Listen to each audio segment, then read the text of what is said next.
الرحيم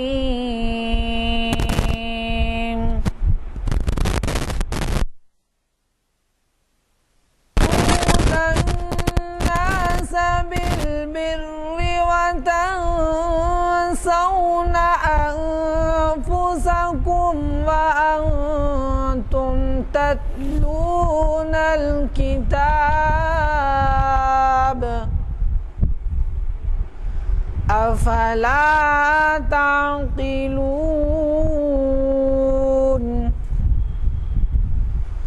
واستعينوا بالصبر والصلاة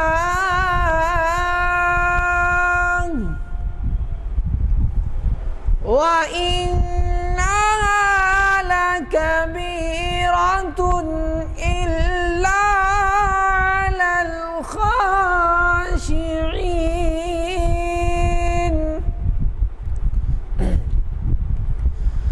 يا بني إسرائيل اذكروا نعمتي التي أنعمت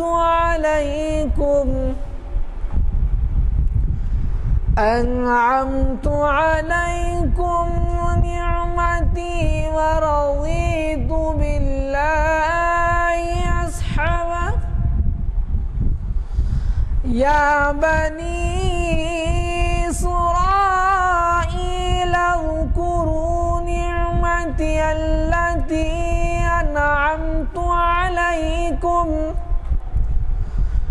أنعمت عليكم وأني فضلتكم على العالمين صدق الله العظيم. بعنوان پھر اب ہم کیا کریں اے فکر اقبال کے عنوان سے پروفیسر خواجہ ناصر الدین محفل اقبال شناسی کی 685ویں نشست کو بعد نماز عصر بروز چہارشنبہ تشریف لائے ہیں. ہمارے ایک مہمان جو امریکہ سے آئے ہیں حبیب احمد صاحب، جو اس سے پہلے بھی آپ ان کو سماعت کر چکے ہیں، آج بھی ان کا استقبال کیا جائے گا یہاں پر تشریف رکھیں. تو میں کہہ رہا تھا کہ آج کی نشست 685ویں محفل اقبال کی نشست ہے، اور شاید اقبال کے تعلق سے ابھی مجھے تقی خان صاحب نے بتایا کہ اپریل میں کچھ بہت خاص پروگرام ہے، تو ابھی 15 نشستوں کے بعد ہم 700ویں نشست کو پہنچیں گے. پتہ نہیں ان 15 نشستوں میں کتنے مہینے درکار ہوں گے، اپریل سے پہلے ہی ہو جائے گی وہ 700 نشست. بہرحال ہم استقبال کرتے ہیں. اس سے پہلے بھی آپ تشریف لا چکے ہیں، ہماری محفلوں کو زینت بخشے ہیں آپ، اور آج کے نوجوان اقبالیات کے اسکالر ہمارے پروفیسر خواجہ ناصر الدین کا یہاں بہت انتظار رہتا ہے. 1-2 مہینے میں ایک آدھ وقت کبھی دیتے ہیں وقت، اور آج خاص طور پر انہوں نے جو عنوان دیا ہے، یہ میں آپ کو یہ بھی بتاتا چلوں کہ ہم عنوان مقرر پر چھوڑ دیتے ہیں، اور وہ اس بات کا خیال رکھتے ہیں کہ حالات کے پس پردہ، حالات کے پس منظر میں وہ عنوان سے ہم استفادہ کریں. چنانچہ آج کا عنوان پھر اب ہم کیا کریں اے فکر اقبال. اب اقبال کو تو جو سنتے آئے ہیں وہ تو آپ کو معلوم ہے، لیکن ابھی چھوٹی سی بات دیکھ لیجئے. چھٹی کا دن ہے، باوجود اس کے کہ موسم اچھا ہے اور شائقین ہمیشہ تشریف لاتے ہیں ان محافل میں، لیکن یہ آج چھٹی کا دن ہونے سے کچھ حاضری جو ہے متاثر ہے. اللہ کرے کہ ہمارے خطاب شروع ہونے تک اور لوگ آ جائیں. تو ڈاکٹر تقی خان صاحب بھی ہمارے مقررین میں شامل ہیں، وہ بھی آج تشریف لائے ہیں. اس کے لیے نہیں بیٹھنے دیجیے بھائی، نہیں بھائی. تو میرے خیال میں آپ کے سامنے ابھی جو ہے جس میں نشست کا آغاز ہوا، اس میں آپ نے حافظ و قاری عمران احمد صاحب کو سنا. ان کی خوش نام خراج سے اس کا آغاز ہوا، اور اگلے پروگرام کے بارے میں جو بلیٹنس ہیں، جو اعلامیے ہیں، وہ تقسیم کیے جا رہے ہیں۔ اگر کسی حضرات کو نہ ملے ہوں تو وہ لے لیں اور وہ اپنے حلقوں میں، اپنے مساجد میں ہمیشہ کی طرح انہیں چسپاں کر دیں۔ تو میں زیادہ آپ کا وقت لیے بغیر دعوت خطاب دیتا ہوں پروفیسر خواجہ ناصر الدین صاحب کو، انہی کے دیے ہوئے معلنہ عنوان سے۔ اس نشست کے کنوینر کی حیثیت سے میں غلام یزدانی آپ سے مخاطب ہوں۔ مجھے یقین ہے کہ آج کے عنوان سے ہم بہت کچھ حاصل کر سکیں گے، کیونکہ ایسا دکھ رہا ہے کہ پچھلے کئی جو خطابات ہوئے ہیں ان سب کا نچوڑ اس میں آ جائے گا۔ تو میں پروفیسر خواجہ ناصر الدین سے گزارش کرتا ہوں کہ وہ شہنشین پر۔ اعوذ باللہ من الشیطان الرجیم، بسم اللہ الرحمن الرحیم۔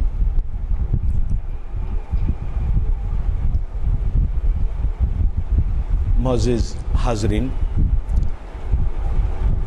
آج کے اس اجلاس میں میں نے یہ طے کیا کہ پس باید کرد کے انداز میں، پس باید کرد اے اقوام شرق کے سٹائل میں اب خود فکر اقبال سے یہ سوال کریں کہ پھر اب ہم کیا کریں۔ جی اب جی وہ تھوڑا سا آگے میں اس کے تعلق سے بات کروں گا۔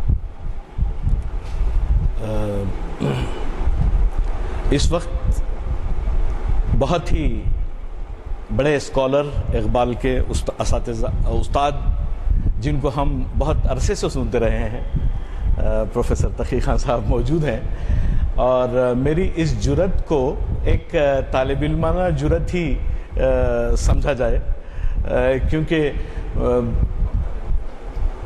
بہت عرصے سے اقبال کے کلام پہ ہم جب بات کر رہے تھے تو کہیں بھی اس گفتگو کے دوران اس بات کا احساس نہیں ہوا کہ ہم کلام اقبال کا مطالعہ کرنے کی وجہ کیا ہے، کیوں ہم کلام اقبال سے اتنی دلچسپی بتاتے ہیں۔ کیونکہ جب اس مسئلے پہ یہ سوال میرے ذہن میں آ رہا تھا تو میں یہ بھی سوچا کہ ذاکر حسین نے اقبال کو بہت پڑھا ہے، اور 1938 میں جوہر کا ایک شمارہ چھپا تھا جو اقبال کے انتقال کے فوری بعد وہ آیا، وہ میرے پاس ہے۔ میں اس کو اس لیے لے آیا کہ آپ سے یہ گفتگو کی جائے کہ in a scientific and technological world فکر اقبال سے ہم کیا ڈیڈیوس کر سکتے ہیں، how Iqbal induce us to practice what he is teaching us.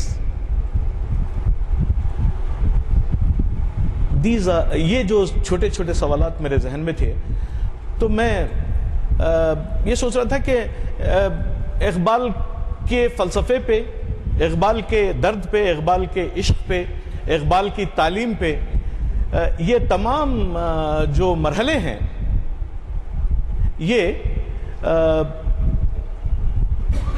میری تمام گفتگو کھوئے ہوں کی جستجو کی طرف لے جاتے ہیں۔ تو اس ضمن میں فکر اقبال خود، حالانکہ فکر اقبال کا احاطہ کرنا یا کسی اقبال کے کسی کلام میں، کسی شعر میں، یا کسی ان کی نظم میں، یا ان کے کسی لیکچر میں اس بات کو محدود کر دینا کہ فکر اقبال یہی ہے، یہ بڑا صبر آزما اور بڑا مشکل کام ہے، جو میں سمجھتا ہوں کہ اقبال کے بہت بڑے اسکالر ہی اس کو کر سکتے ہیں۔ مجھ جیسے طالب علم کے لیے اقبال کا جو بھی کلام ہے اس کا نقطہ نظر ایک ہی ہے کہ let us stand up and work. اب اس کو آپ فلسفے میں، اقبال کے عشق میں، اقبال کے صوفیانہ پن میں، جہاں جہاں اس کو آپ تلاش کر لیں، تو مجھے تو جب بھی پڑھتا ہوں تو یہ لگتا ہے کہ اقبال یہ کہہ رہے ہیں کہ یہ رفعت کی تمنا ہے کہ لے اڑتی ہے شبنم کو.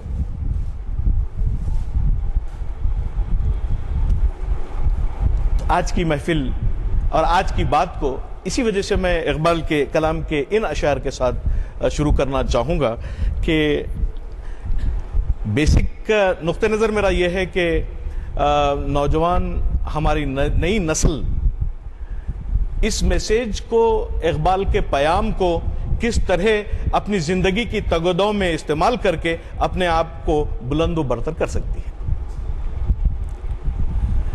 جب میں یہ بات کہہ رہا ہوں تو میرا کہیں اس میں جو ہے فلسفیانہ انداز اس میں نہیں ہے، بلکہ ہم سائنٹیفک اور ٹیکنالوجیکل ورلڈ میں رہتے ہیں. اقبال میں کیا یہ صلاحیت موجود ہے کہ وہ نئی نسل کی ذہنی تربیت اس طرح کرے کہ وہ اپنی فکر فلک پیما کے ذریعے ہم کو اس نئے دور کی دہلیز پہ ٹھہرا دے، نہ صرف نئے دور کی دہلیز پہ ٹھہرا دے بلکہ اس کا دروازہ کھول دے اور ہم کو اندر داخل ہونے کا ہمت اور طاقت اور صلاحیت عطا کرے. دیگرگو ہے جہاں تاروں کی گردش تیز ہے ساخی، دل ہر ذرہ میں غوغائے رستہ خیز ہے ساخی، متائے دین و دانش لٹ گئی اللہ والوں کی، یہ کس کافر ادا کا غمزہ خونریز ہے ساخی. کیا یہ کافر ادا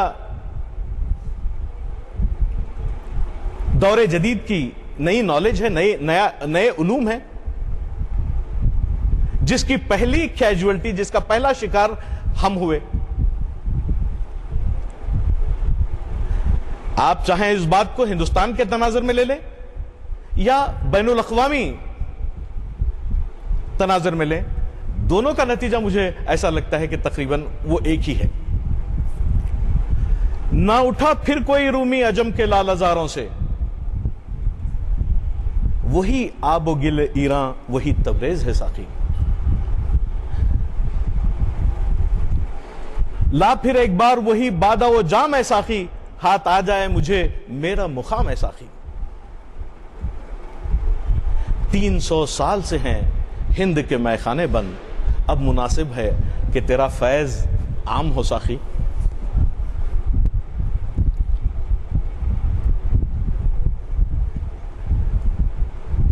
فکر اقبال کے ضمن میں مولانا سلیمان ندوی نے، جو افغانستان میں سرراس مسعود کے ساتھ اقبال کے ہمرکاب تھے، انہوں نے اقبال کے کلام اور ان کی زندگی کا ایک متن کے عنوان سے ایک بات کہی ہے. اقبال نے اس سفر کے دوران ان سے یہ کہا کہ میری زندگی کے 2 اہم واقعات ہیں. ایک واقعہ تو یہ ہے کہ میرے والد نے مجھ سے یہ کہا کہ جب تم کلام مجید، اقبال کو کلام مجید کی تلاوت اور خوش الحانی کے ساتھ تلاوت کا شرف حاصل تھا اور ہر روز صبح فجر کے بعد اس کی تلاوت کرتے تھے، تو ان کے والد نے ان سے کہا کہ میں تم سے کچھ کہنے والا ہوں اس ضمن میں کہ تم قرآن پڑھ رہے ہو. اقبال بار بار والد صاحب سے پوچھتے رہے کہ بھئی آپ مجھ سے کیا کہنا چاہتے ہیں، مجھے بتائیے، کیونکہ طالب علمانہ بے چینی تو ان کے ذہن میں ہوگی ہی ہوگی اس وقت. بہت عرصے کے بعد ان کے والد نے کہا کہ میں چاہتا ہوں کہ تم قرآن کی تلاوت اس طرح کرو کہ یہ تم پر نازل ہوا ہے.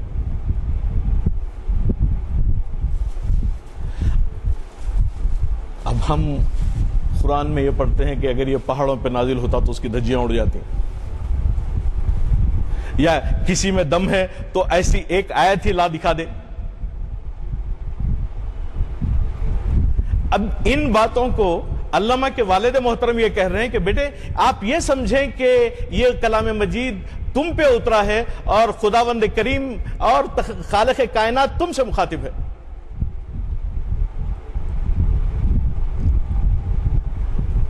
فکر اقبال کی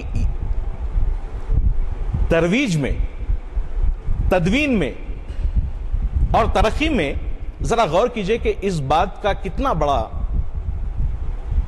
کنٹریبیوشن ہو سکتا ہے.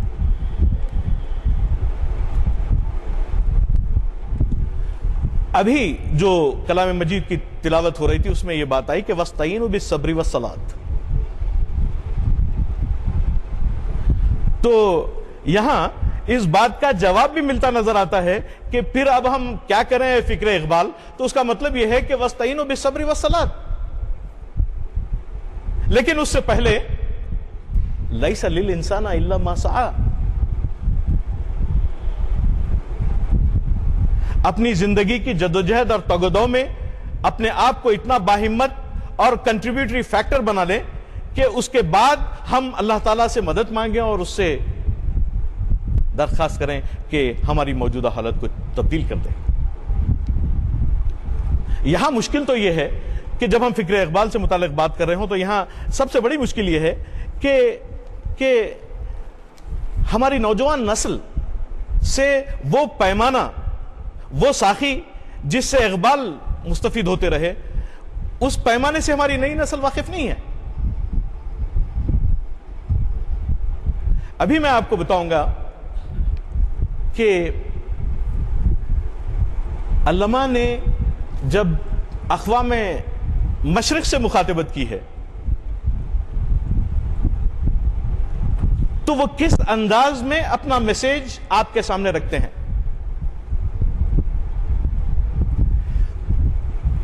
اور جب ہم یہ بات کر رہے ہوں تو کافی مرتبہ میں اپنے بزرگوں سے یہ سوال کرتا رہا کہ صاحب ہم جو ہے reconstruction of religious thought in Islam میں مسلسل وہ صوفیانہ کردار کا مطالعہ کرتے ہیں. اور صاحب سے بھی میں بہت سنتا رہا ہوں کہ قلندر اور صوفی پہ جو صاحب کے جو لیکچر ہیں تقی خان صاحب کے، وہ بہت ہی گہرائی اور گہرائی کے حامل ہوتے ہیں. لیکن میں ہمیشہ یہ سوچتا ہوں کہ کیوں نہ ان کو سمپلیفائی کیا جائے اور سمجھا جائے خود، اور یہ کوشش کی جائے کہ کس طرح اس میسیج کو موجودہ دور کی جو ایگزیم ہے، جو میڈیم ہے، جو زبان ہے، اس میں اس کو کیسا ٹرانسلیٹ کیا جائے اور کس طرح اس کو پریکٹس بھی کیا جائے. تو میں اپنے ایک استاد سے یہ پوچھا کہ صاحب صوفی سنتے سنتے میں بہت بیزار ہو گیا ہوں، مجھے یہ بتائیے کہ آخر صوفی ہوتا کیا ہے.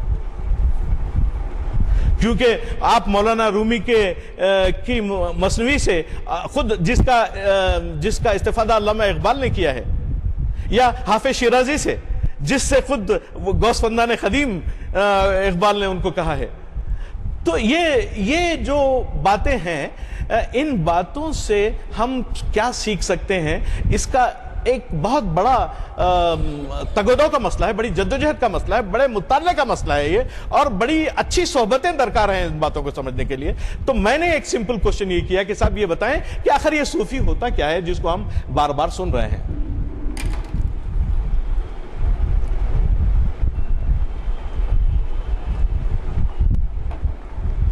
انہوں نے مجھ سے یہ کہا کہ صوفی وہ ہوتا ہے جس کے کردار و عمل سے معاشرے کو فائدہ پہنچے، جس کے کردار اور عمل سے سوسائٹی کو فائدہ پہنچے، وہ صوفی کہلانے کا مستحق ہے.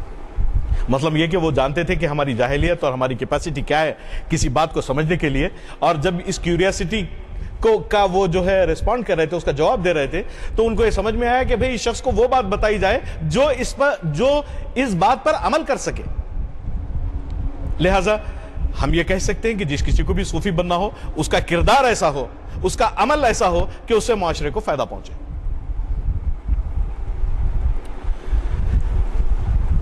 اب اقبال یہ کہتے ہیں کہ جب وہ اشتراکیت اور سرمایہ دارانہ نظام کے، کیپٹلزم اور سوشلزم کے مسائل سے نپٹ رہے تھے، تو اس وقت جو ہے اقبال دراصل موجود نہیں تھے. ایسی بات نہیں ہے، لیکن موجودہ دور اس وقت اقبال کے پاس موجود تھا. اشتراکیت کا ٹوٹنا اور روس کا بکھر جانا بر مساوات شکم دارد اساس بیخ او در دل است نہ کہ در شکم است. محبت اور اخوت کی جو بیج ہوتا ہے وہ دل کے اندر ہوتا ہے, وہ پیٹ کے اندر نہیں ہوتا. اور اشتراکی آپ کو یہ سکھاتے ہیں کہ آپ زمانے میں خوشحالی اور کامیابی کی آرزو سرمایہ کو جمع کرتے ہوئے کریں, سرمایہ کے اوپر اس طریقے سے اپنا کنٹرول حاصل کریں کہ آپ اس کو نارملی آپ اس کو تقسیم کرتے رہیں لوگوں کے درمیان تاکہ معاشرہ خوشحال ہو. حالانکہ خوشحالی کا جو تصور اشتراکیت کے پاس ہے وہ بالکل ایسا ہے کہ اگر آپ اس کو ایک لفظ میں سن لیں تو پھر اس کی کئی قسم کی تشریح ممکن ہے. لیکن اب موجودہ دور میں ہوا یہ کہ مکسڈ معاشروں کا تصور, مکسڈ معیشتوں کا تصور, مکسڈ قومیتوں کا تصور سامنے آیا. تو اقبال نے کہا کہ گیا دور سرمایہ داری گیا, کیونکہ اگر آپ موجودہ دور کے کیپٹلسٹ کنٹریز کا اگر اس وقت مطالعہ کریں, یورپ اور امریکہ کا, تو آپ کو پتہ چلے گا کہ کس طرح وہ لوگ اپنی معاشی پالیسیوں کے ذریعے جن طویل مدتی امکانات کی طرف وہ بڑھنا چاہتے تھے خوشحالی کے, وہ طویل مدتی امکانات دراصل سرمایہ دار کی چال بازیوں کا شکار ہو گئے. میرے جیسے اکنامکس کے ایک چھوٹے سے طالب علم کے لیے بات بڑی آسان ہے کہ کس طرح ایسا ہو سکتا ہے کہ یہاں ہمارے بزرگ بیٹھے ہیں تو وہ بھی اس تعلق سے کبھی کوئی بات کریں تو مجھے بتا سکتے ہیں کہ بینکنگ سسٹم کا سروائیول دراصل امیگرینٹس کی موجودگی پر منحصر ہے. جب لوگ یہاں آتے ہیں تو امریکہ کا جو سسٹم ہے وہ اتنا پاورفل ہے کہ وہ آپ کے اوپر پورا بھروسہ کرتا ہے, آپ کی قابلیت اور آپ کی ہمت پہ پورا بھروسہ کرتا ہے, آپ کی تخلیقی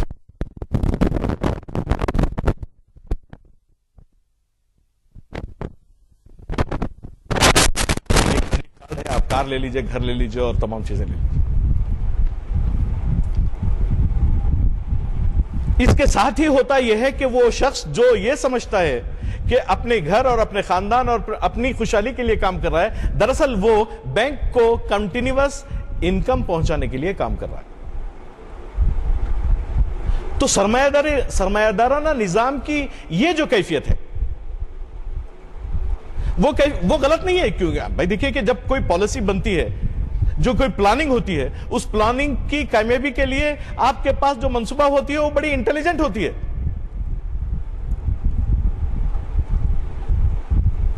وہ دور آہستہ سے کولاپس کئی بار ہوا. 1936 میں جب انحطاط کا دور آیا یورپ اور امریکن اکانومیز میں, تب بھی لوگ یہ سمجھنے لگے کہ سرمایہ داری کا بالکل خاتمہ ہو گیا. تو شاید 1930s کے زمانے میں اقبال نے یہ کہا ہو کہ گیا دور سرمایہ داری گیا, تماشا دکھا کر مداری گیا, گراں خواب چینی سنبھلنے لگے. آج آپ دیکھیں کہ اقبال کی جو پیشن گوئیانہ صلاحیت تھی وہ اللہ تعالیٰ ہی جانتا ہے کہ وہ اقبال کے پاس کیسے آئی.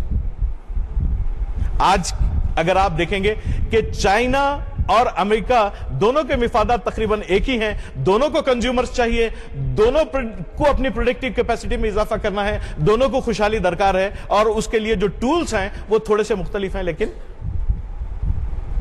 وہ دونوں ان ٹولز کو استعمال کرتے ہیں.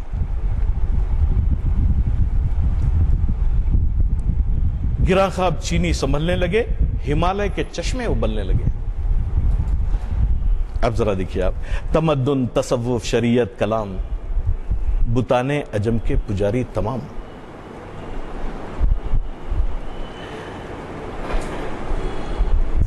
عرب اور عجم کا جو کانسیپٹ تھا اور عجم کے کانسیپٹ میں تقلید کی جو اہمیت تھی, ہم اس مقام پہ پہنچ گئے کہ ہمارے پاس کا جو تمدن تصوف شریعت کلام وہ سب کے سب ان ایکٹیویٹی کے غیر کارکردگی کی علامت کی طرح ہمارے سامنے آنے لگے. کیونکہ اس بات کا ثبوت یہ ہے کہ اقبال اسپین کے زوال کے بعد, ترکی کے زوال کے بعد, ملت عربیہ کے زوال کے بعد, آپ دیکھیے کہ عربوں کا زوال اس وقت ہوا جبکہ قومیت نے ان کو ترکوں کے خلاف ٹھہرا کر دیا, اور ترکوں کو بچانے کے لیے اتا ترک نے اپنی منصوبہ بندی کی اور وہاں کامیاب ہوئے. ورنہ سلطان عبد المجید کی گرفتاری کے بعد جو صورتحال ترکی کی تھی وہ تو آپ جانتے ہیں.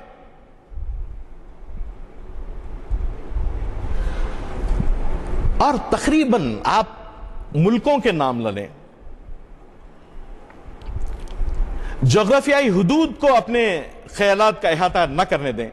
اگر آپ ہندوستان میں بھی داخل ہوں تو آپ کو یہ پتا چلے گا کہ کس طرح ایک قوم جس نے 1000 سال تک ہندوستان پہ حکومت کی ہے وہ 50 سال میں اپنی ہر قسم کی شناخت کھو بیٹھی.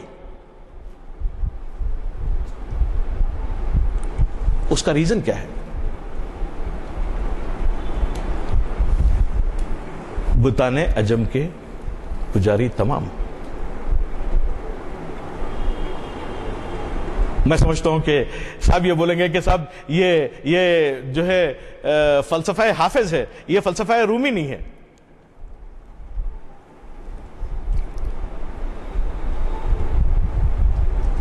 کیونکہ رومی کے پاس تو یہ ہے کہ د شیخ با چراغ ہمیں گرد گرد شہر کزدام و دد ملولم وہ انسان مارزوست، کہ اس کو ایک ایسے ہیومن ریسورس کی ضرورت ہے کہ آج تمام کالجز، تمام یونیورسٹیز HR ڈپارٹمنٹ رکھتی ہیں، ان کو بھی وہی انسان کی تلاش ہے جو مولانا رومی کو تھی.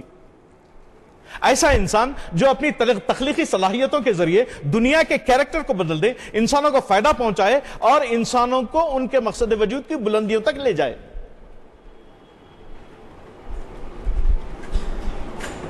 لیکن ہم آپ کو کیا پڑھاتے ہیں مینجمنٹ کے تھیوریز میں؟ ہم مارکیٹنگ پڑھاتے ہیں. آپ سے یہ کہتے ہیں کہ آپ خوش اخلاقی سے پین بیچیے،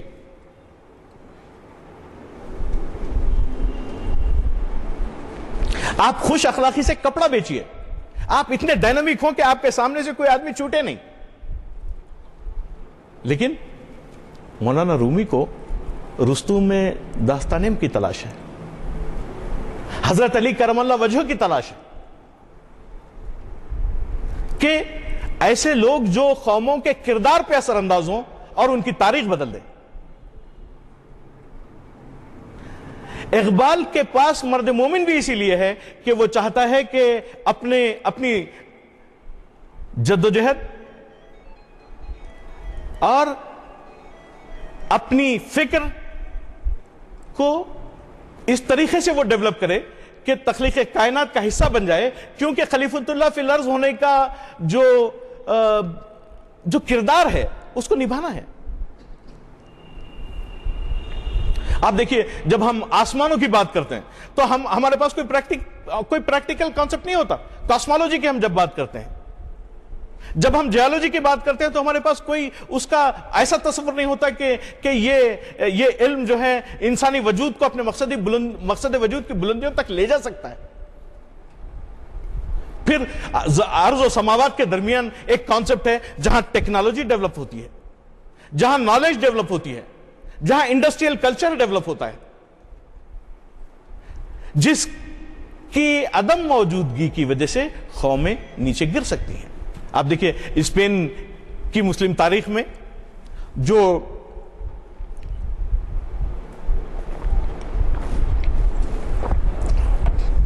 ادب، فلسفہ، لٹریچر کے ساتھ ساتھ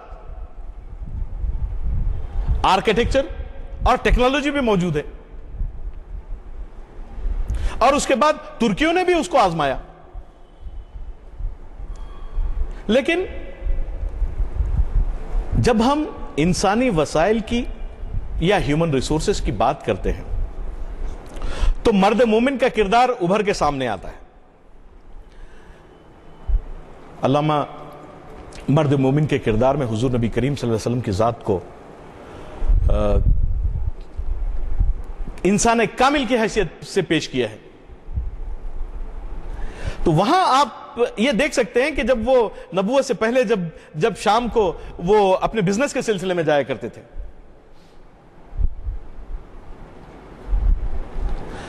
تو اس کا مطلب یہ ہوا کہ چونکہ وہ کامیاب بزنس مین تھے تو دوسرے وسائل کو رکھنے والے لوگ، جس میں حضرت خدیجہ الکبریٰ رضی اللہ تعالیٰ عنہ بھی موجود تھی، ان پہ اتنا بھروسہ تھا کہ دس جنٹلمن has all the qualities of a good businessman. کامیاب گڈ بزنس مین کیا ہوتا ہے؟ کامیاب بزنس مین. حضور نبی کریم صلی اللہ علیہ وسلم واپس آئے تو جب نبوت سے قبل ہی یہ لوگ کہنے لگے کہ صاحب یہ ایسے شخص ہیں جن کے اوپر بینک کیا جا سکتا ہے.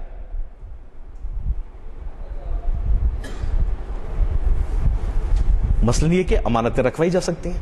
یہ موجودہ جو آپ کی بینکنگ سسٹم ہے وہ کیا کرتا ہے؟ آپ کی امانتیں تو رکھتا ہے، لیکن ظرف کے فرق سے آواز بدل جاتی ہے۔ ان موجودہ بینکنگ سسٹم کا ظرف کچھ الگ ہے اور ذات اقدس کی امانت داری کا جو بیس اور بنیاد ہے وہ کچھ الگ ہے۔ پھر لوگوں نے یہ کہا کہ آپ صدیق اور امین ہیں۔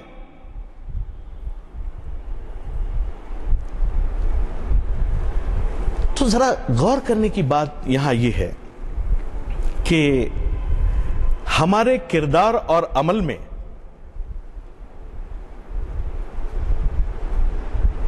خود اپنے آپ سے سچ بولنے کی صلاحیت اور طاقت موجود ہے؟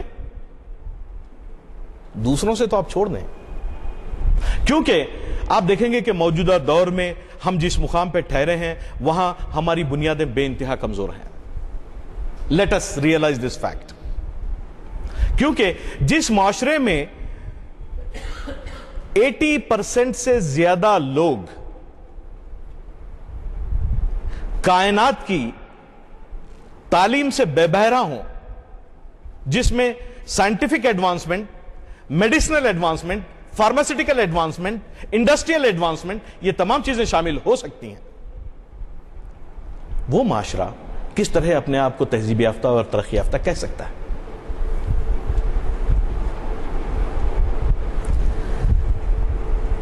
جب ہم یونیورسٹیز اور کالجز میں اپنی نئی نسل کو دیکھتے ہیں تو پتہ چلتا ہے کہ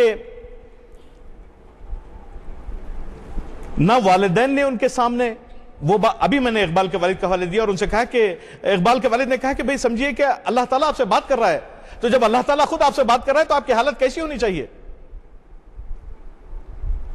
پھر دوسری بات مولانا سلیمان ندوی نے جو رقم کی ہے وہ یہ کہا ہے کہ اقبال سے ان کے والد نے پھر یہ کہا کہ میں نے جو تمہاری تربیت وغیرہ میں جو وقت دیا ہے اور جو اپنے ضمیر کو، اپنی محبت کو، اپنے کمپیشن کو استعمال کیا ہے، اس کے ضمن میں مجھے آپ سے کچھ چاہیے۔ ذرا غور کریے کہ ہم لوگ بھی کسی نہ کسی کے بیٹے ہوں گے۔ اگر والد صاحب یہ فرما دیں کہ مجھے تم سے کچھ چاہیے تو آپ شاید اس دور میں ہوں تو ایک نظر غلط ان پہ ڈالیں گے۔ اقبال نے اپنے والد سے بار بار یہ کہا کہ آپ بتائیے کہ میں آپ کے لیے کیا کر سکتا ہوں۔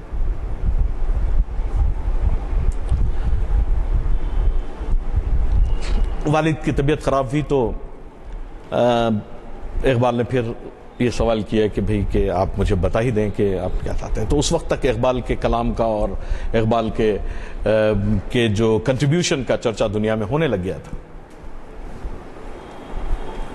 اور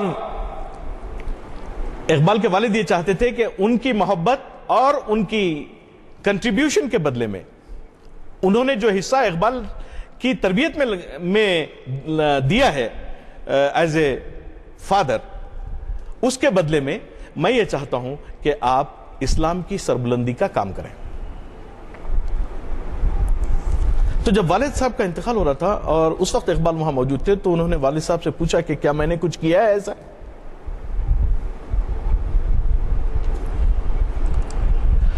تو فکر اقبال کی تدوین میں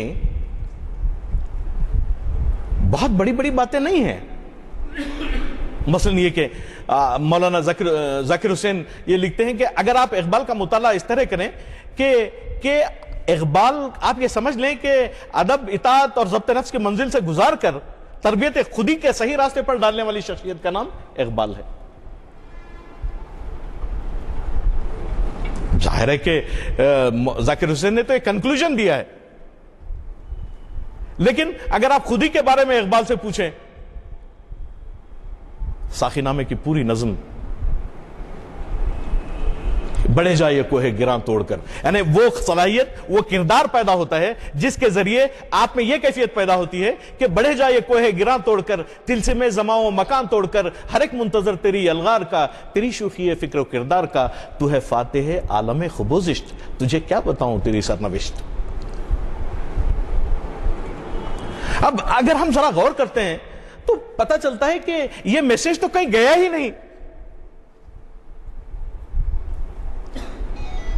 یعنی جو درسگاہیں ہمارے پاس ہیں، جو مدرسے اور جو کالجز ہمارے پاس ہیں، جس قسم کی خاندانی زندگی آج کے دور میں، I am talking about the contemporary relevance of فکر اقبال. جب ہم فکر اقبال کو سمجھیں گے ہی نہیں اور اس کی اہمیت کا اندازہ ہی نہیں کریں گے کہ ہماری زندگی میں، ہمارے موجودہ فیملی سسٹم میں اور ہمارے معاشرے میں فکر اقبال کا کیا رول ہو سکتا ہے، تو پھر ہم کو یہ سوال اقبال سے کرنا پڑے گا کہ بھائی صاحب اب ہم کیا کریں.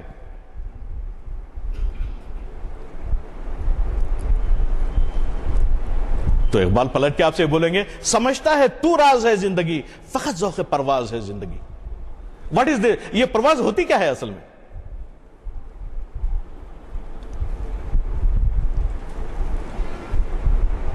زندگی کے ایک خاص سیکریٹ کو سمجھنے کی ضرورت نہیں ہے، بلکہ کائنات جب اپنا ضمیر آپ کے سامنے کھول کے رکھتی ہے کہ سورج ایک جدوجہد کرتا ہے صبح سے شام تک، ستارے رات بھر ایک جدوجہد کرتے ہیں، ہوائیں ایک جدوجہد کرتی ہیں، پانی ایک جدوجہد کرتا ہے، آپ کو ان تمام چیزوں سے کچھ سیکھنا یعنی بہت زیادہ تکلیف دہ کام نہیں ہے.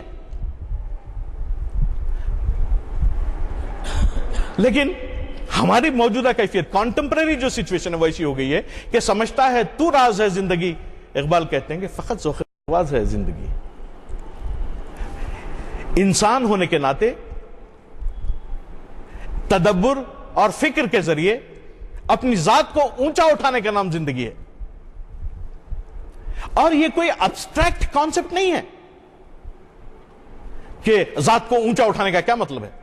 ابھی میں نے آپ سے بتایا کہ آپ اس مقام پہ پہنچ جاتے ہیں کہ جہاں آپ انسانیت کی خدمت کرنے میں کوئی آر محسوس نہیں کرتے. اگر آپ ٹیچر ہیں تو یو ول کنٹریبیوٹ، اگر آپ ڈاکٹر ہیں یو ول کنٹریبیوٹ، اگر آپ سائنٹسٹ ہیں یو ول کنٹریبیوٹ، اگر آپ ٹیکنالوجسٹ ہیں یو ول کنٹریبیوٹ. آپ دیکھیے کہ موجودہ دور میں مسلم معاشرہ، میں بار بار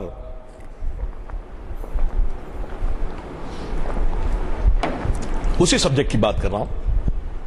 وی are bloody consumers of every thing that has been produced by the west or the modern communities or the technological communities. ہمارا کنٹریبیوشن کہیں نہیں ہے. ٹیلی فون ہاتھ میں لگا لیا، کمپیوٹر سامنے رکھ لیا. تو ایسے معاشرے کی تشکیل کے لیے آخر ہم کو کرنا کیا پڑے گا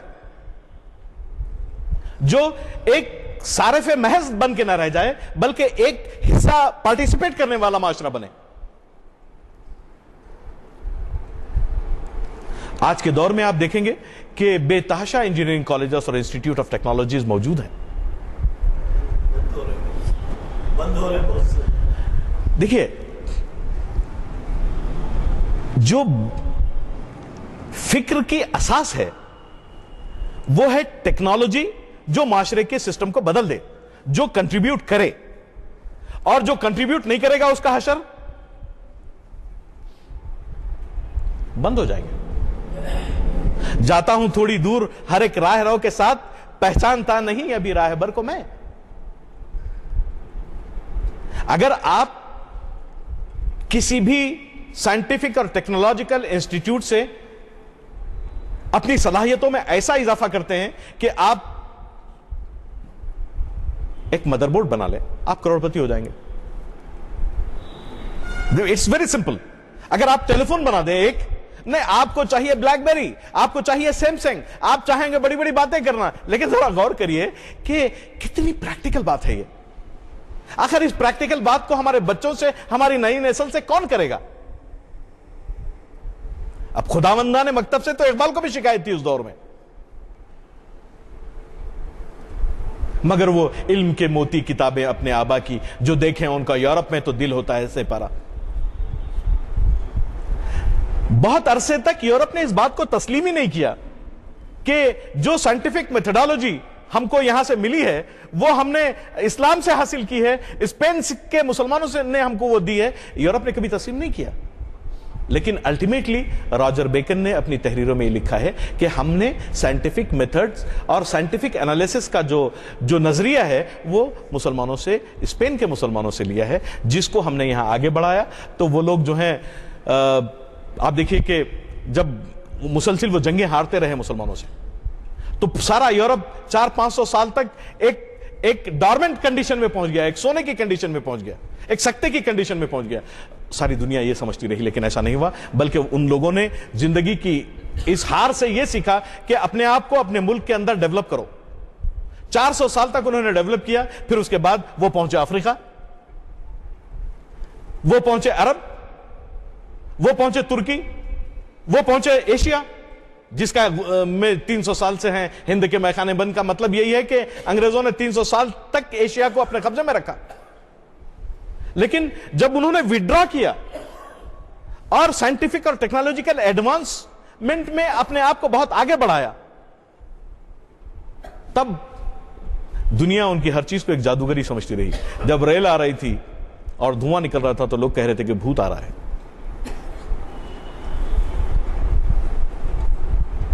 جب کپڑا بن کے آ رہا تھا تو لوگ کہہ رہے تھے کہ بھئی کہ یہ ہمارے پاس جو پٹسن اور جوٹ اور کاٹن کا جو کپڑا لوگ گھروں میں بناتے ہیں, یہ تو جو ہے مانچسٹر کی مشینوں کا کپڑا, اس سے کہیں اعلیٰ و عرفہ نکلا. کہنے کا مطلب یہ ہے کہ ہم نے اقبال کے کلام سے, اقبال کی فکر سے, وہ یورپ سے کہتے ہیں کہ بھئی کہ از چنگ و رباب, کیا آپ یہ سمجھتے ہیں کہ چنگ و رباب کی کرامات ہیں؟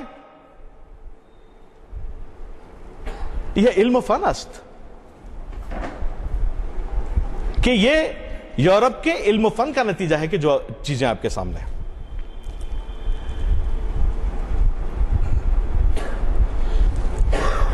فرشتے آدم کا استقبال کرتے ہیں,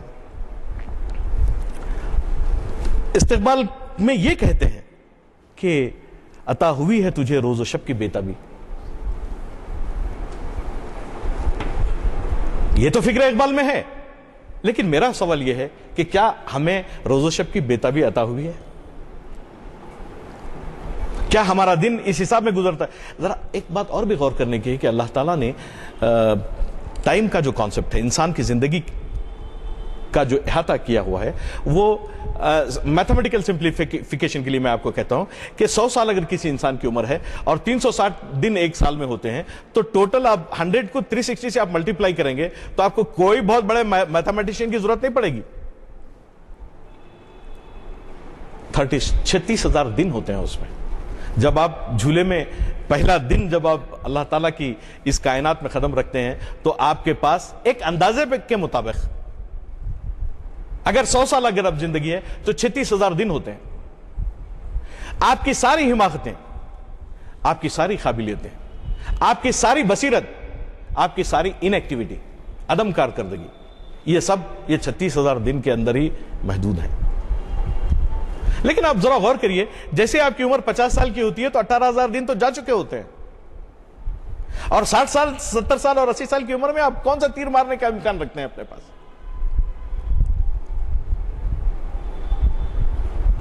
تو اقبال کے پاس یہی کہ فلسفہ و شعر کی اور حقیقت ہے کیا؟ ایک حرف تمنا جسے کہہ نہ سکے روبرو.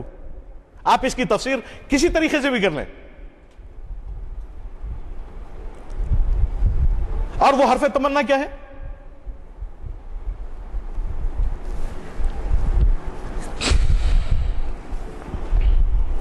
آرزو ہر کیفیت میں ایک نئے جلوے کی ہے,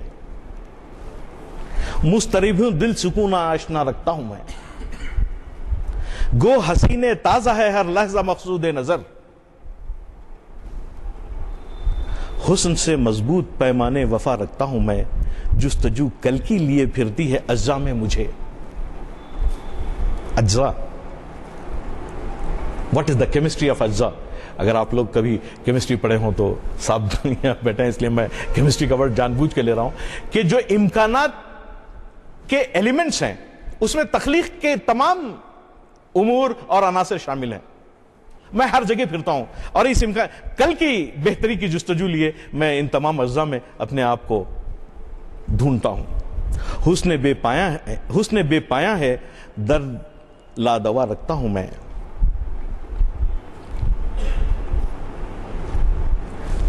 پھر اقبال کی فریاد بھی نکلتی ہے، کہتے ہیں محفل ہستی میں جب ایسا تنک جلوہ تھا حسن، کائنات کے حسن کا جو منظر ہے اس میں آپ چاہے صنف نازک کو شامل کر لیں یا صنف قوی کو یا پوری کائنات کو آپ شامل کر لیں، وہ تو پھر تخیل کس لیے لا انتہا رکھتا ہوں میں؟ جب زندگی اتنی محدود ہے اور یہیں حسن کے تمام عناصر ہمیں دستیاب ہیں تو پھر میرا تخیل اتنا لا انتہا کیوں ہے؟ فیض ساقی شبنم آسا، ساقی کے پاس سے مجھے جو ملتا ہے وہ یہ خطرہ ہے. فیض ساقی شبنم آسا، ظرف دل دریا، ظرف دل دریا طلب. فیض ساقی شبنم آسا، ظرف دل دریا طلب. اور دل ہے کہ دریا چاہتا ہے. تشنہ دائم ہوں، آتش زیر پا رکھتا ہوں میں. میرے پیر میں ایک مسلسل حرکت اور جدوجہد کی چبن میں رکھتا ہوں، اسی طرح جس طرح کے بالکل ایک آگ ہوتی ہے. تو یہ ہے اصل میں فکر اقبال. یعنی جو میں آپ کے سامنے کہنا چاہتا ہوں وہ یہ ہے کہ فکر اقبال کہ محدود انسانی زندگی ہے اور اس میں وہ کارنامے انجام دینا ہے کہ انسان اپنے مقصد وجود کی بلندیوں تک پہنچ سکے، اشرف المخلوقات ہونے کا جو رول ہے وہ انجام دے سکے. تو بہرحال یہ باتیں تو مسلسل ہمیں سننے کو ملتے رہیں گی، لیکن کیا وقت ہو گیا؟ جی جی جی جی جی جی تو میں یہاں ایک بات 2 منٹ آپ سے لکھتے ہوئے یہ بات ختم کروں گا کہ حکمت کلیمی و حکمت فرعونی کے تعلق سے 1938 میں ایک چھوٹا سا مضمون لکھا تھا. اس میں یہ ایک پیراگراف ہے. یہیں یہ سوال آپ کے ساتھ میں آپ کی اپنی بات ختم کرتا ہوں کہ پس باید کرد اقوام شرق میں حکمت کلیمی اور حکمت فرعونی کا موازنہ ہوا ہے. حکمت کلیمی انسان کو درس لا خوف علیہم دے کر قلب میں عزم و تسلیم و رضا کے چراغ روشن کر دیتی ہے، جس کی روشنی میں وہ اپنی مراد کے موافق جہاں کو نئے نئے طریقے پر تعمیر کرتا ہے. برعکس اس کے حکمت فرعونی مکر و فن کا جال بچھاتی ہے اور اس کی درسگاہ میں جی حضوری کی تعلیم ہوتی ہے. شیخ ملت دین کو توڑ مروڑ کر آقاؤں کے حسب دلخواہ پیش کرتا ہے. جو بوڑھے ہیں وہ حیا سے بیگانہ ہو جاتے ہیں، جو جوان ہیں ان میں نسائیت پیدا ہو جاتی ہے. فیشن کے دیوانے اور دل مردہ ہوتا ہے، اور لڑکیوں کا کیا پوچھنا، وہ بڑی بے باک زبان خینچی کی طرح چلتی ہوئی بنی ٹھنی اپنی چھپ دکھاتی پھرتی ہیں. ملت میں جب ایسے ارکان ہوں تو ان کی صبح شام سے بھی زیادہ تاریک ہے. اللہ تعالیٰ ہم سب کی مدد کرے. شکریہ. ارے واہ، ایک سیکنڈ، کہیں یہ گر جائیں گے آپ. جی وقت ہمارے بھی معنی ہوتا ہے، ورنہ آپ جیسے محسوس کرتے ہیں. نہیں وہ تو زیادہ وقت.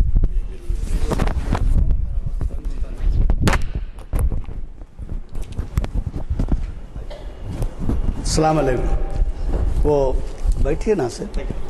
تو جیسے میں نے پہلے کہا ہمارے ہاں ایک مہمان بھی ہیں امریکہ سے آئے ہوئے ہیں، میں ان کو بھی سننا ہے. 2-3 اعلانات کر دیتا ہوں، پہلے وہ سن لیجئے. ایک تو یہ کہ کڑپا میں کانفرنس ہے انجمن ترقی اردو کی، جو ایسا بھی چلنا چاہتے ہیں نام لکھا دیں. 10 اور 11 کو ہے، وہ یہاں سے بس کے ذریعے ہم جا رہے ہیں. دوسرا اعلان یہ ہے کہ ہماری جو محافل ہے اس کے پرچے تقسیم ہو چکے ہیں، جن کو نہ ملے ہوں وہ لیتے جائیں. میں گزارش کرتا ہوں آج کے ہمارے مہمان حبیب احمد صاحب سے، جو امریکہ سے تشریف لائے ہیں، کچھ ہمارے سے کچھ ارشادات یہی کھڑے دے دو بابا. اور کچھ کہنا تھا یاد. یہ لو بابا. موصوف پروفیسر خواجہ ناصر الدین صاحب کے لیکچر سے اتنا محظوظ ہو رہا تھا کہ عین وقت پہ اس میں معلوم ہوا کہ وہ ختم ہو گئی. اور میں دراصل امریکہ میں رہتا ہوں 48 سال سے، اور 25واں سال میرا چل رہا ہے، اور اس دوران میں ہم نے بہت اپنے آپ کو مصروف رکھا ہے اقبال کے تعلق سے. وہاں کئی آرگنائزیشنز بنی ہیں اقبال کے تعلق سے. اقبال سوسائٹی جس میں پروفیسر تقی خان صاحب کئی بار مخاطب کر چکے ہیں. دراصل ہمارے سامنے ایک اہم تاریخ ہے جو آ رہی ہے 21 اپریل 2013. یہ ہے 75th anniversary of Iqbal's death. اس موقع پر ظاہر ہے کہ یہ موقع صرف ایک بار آئے گا میری عمر کے لیے، اور میں تو 100th اینیورسری میں شاید نہ رہوں. میری عمر خود 75 ہے اس وقت. تو اس دوران میں صرف اتنا کہہ دینا چاہتا ہوں کہ یہ بہت اہم تاریخ ہے. اس تاریخ کے لحاظ سے اقبال چاہیں گے کہ ہم ان کے کام کو سمجھ چکے ہیں، اور یہ اہم مسئلہ ہے کہ جیسے ابھی آپ نے تبصرہ کیا بے انتہائی قابلیت کے ساتھ کہ ہم اقبال کو کتنا سمجھے ہیں اور کتنا سمجھتے ہیں. اور 75th anniversary of Iqbal's death anniversary is that challenge where we have to tell علامہ اقبال کہ ہم نے آپ سے کچھ سیکھا ہے. جی ہاں. آپ نے سن لیا